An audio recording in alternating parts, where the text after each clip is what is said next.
Well, there's been increasing interest in oilseed rape over the last 2 or 3 years as a useful break crop for Irish farmers, particularly with the loss of sugar beet over the last few years. And obviously the year just gone by, last autumn, there was a reduction in area because of the very poor autumn conditions, and a lot of the crops came out of the winter very poorly. And a fair proportion or a proportion of the crop was removed as a result and probably re-established with spring oilseed rape or with spring barley. So what we're looking at here is really just sort of the basics of oilseed rape husbandry, what the main things to consider when you're growing the crop, and then thinking how the season we've just been through or that we're currently in alters the way you need to manage the crop to get the most out of it. So some of the basics really are that establishment is absolutely key for oilseed rape. Establishing a good crop, getting it drilled early, and the reasons for that is because large crops are more resistant to pigeon grazing. They compete better with weeds, and as you'll see in some crops this year and in some areas of this crop, we've got areas where we had very poor establishment and basically the weeds have outcompeted the crop. But it also, oilseed rape is a very good way of taking up nitrogen that's left in the soil and storing it over winter and using it the next year to form yield.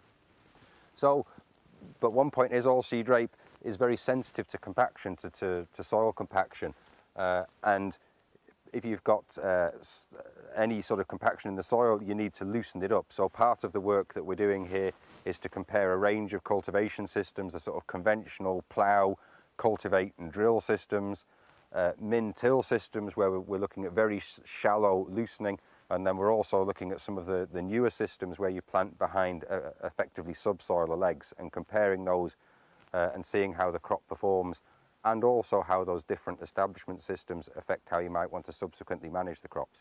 So just take me through, we're looking at 3 ways of tilling here. What's these 3 machines I'm looking at now?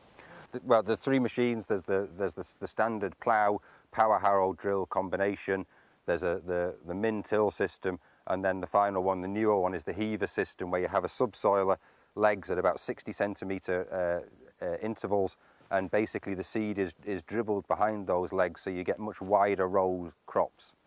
Okay, and it's a relatively cheap and quick way of establishing the crop, much quicker than ploughing and cultivating. But it also has the potential, because you get that deep loosening, maybe to get the crop off to a better start. But we're only at the beginning of a 4 or 5 year project now, comparing these systems and how we might want to alter management with different systems. World demand for oils and proteins is very high. World prices have been high. We have the yield. We have the potential for high yields in Ireland, for 5 tonnes a hectare yields of oilseed rape. So it can in its own right be a profitable crop if you can manage it correctly and achieve those high yield potentials, but it also gives you a very good entry for following wheat crops, which you might get you an extra tonne a hectare on the wheat crop compared to a continuous wheat. It gives you an early drilling opportunity for the wheat. It gives you an opportunity to clean up grass weeds within the rotation. So there are a number of rotational benefits, as well as the inherent potential profitability of the crop itself. The key management things that you need to get right is getting the crop established early and well established in good conditions. Weed control is critical, and particularly getting weed control early, and pre-emergence control of weeds invariably is significantly better than post-emergence control of weeds. So that's a critical thing to get right at the time of establishment.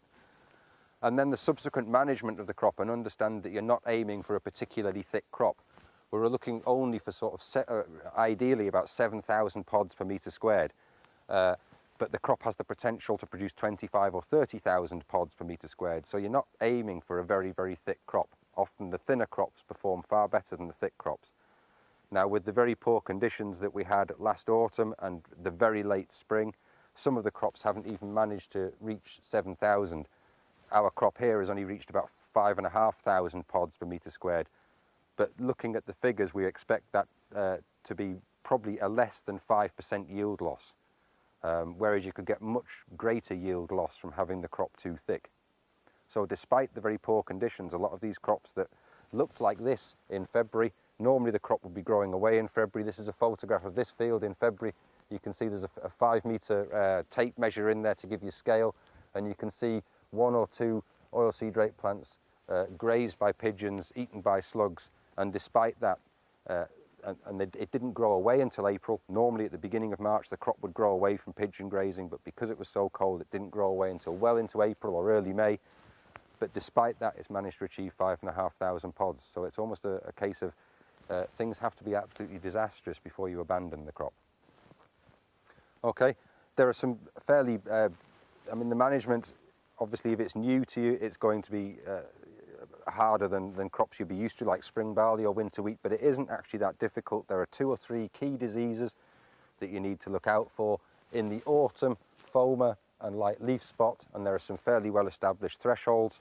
If you reach those thresholds on the crop, you need to go in and spray, even if it's in the autumn. And if the disease gets up to the threshold again before green bud in the spring, then you go back in and you spray again. And then really the only other major disease that we have to worry about is sclerotinia, which is much harder to predict.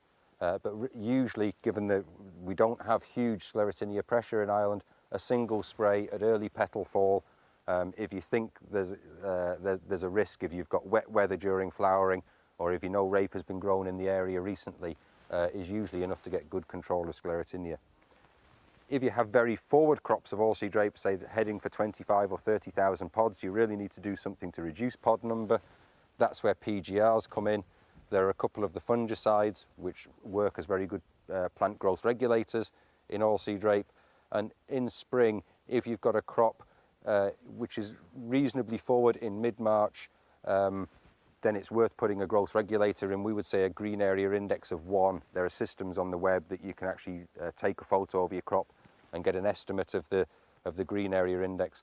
But they should be avoided on smaller crops. And any crop, most of the crops this year, if you'd have put a growth regulator on them in the spring, you could have lost yield because you would have reduced what was already a low pod number. The key messages for oilseed rape are to get the crop well established, but also to be aware that you're not aiming for a very large, thick crop.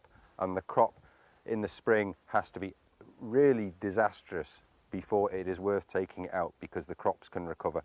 As I say, this crop that we're standing in today has gone from this in February. It didn't really change much from that until the end of April, yet you look at it today, it's probably only about 5% down on yield potential compared to a much thicker crop. So this crop at Oak Park was established in early September in very poor conditions in what is a very heavy field. We probably established somewhere in the order of 30 plants per metre squared, but they were very small. They were very heavily grazed by pigeons over the winter, and in February you could really hardly find the crop in the field at all. It was grazed completely down to the ground. And because of the very cold spring, the crop didn't grow away early in March as it normally would. Normally you'd put some nitrogen on, the crop would grow away from pigeon grazing, but because it was so cold, we put the fertiliser on, but it stayed cold afterwards. The crop didn't grow away really until early March. We were hoping for we were aiming for 7,000 pods per metre squared, but this crop has got to about 5,500 pods per metre squared. But you can see they're quite long pods, there's lots of seeds in them, and because of that I would estimate that we're probably only about 5% down on yield. You can see the problem obviously from that very delayed growth in the spring and the poor establishment in the autumn is that we really haven't got the weed competition that we would hope for from the crop. And you can see there's some volunteer barley in here, some shepherd's purse, and there are areas in the field where we have where the crop failed completely, which obviously now are just a complete carpet of weeds. So getting a thick crop established early is important in terms of getting good weed control. But given how bad this crop was, it's amazing how it's recovered.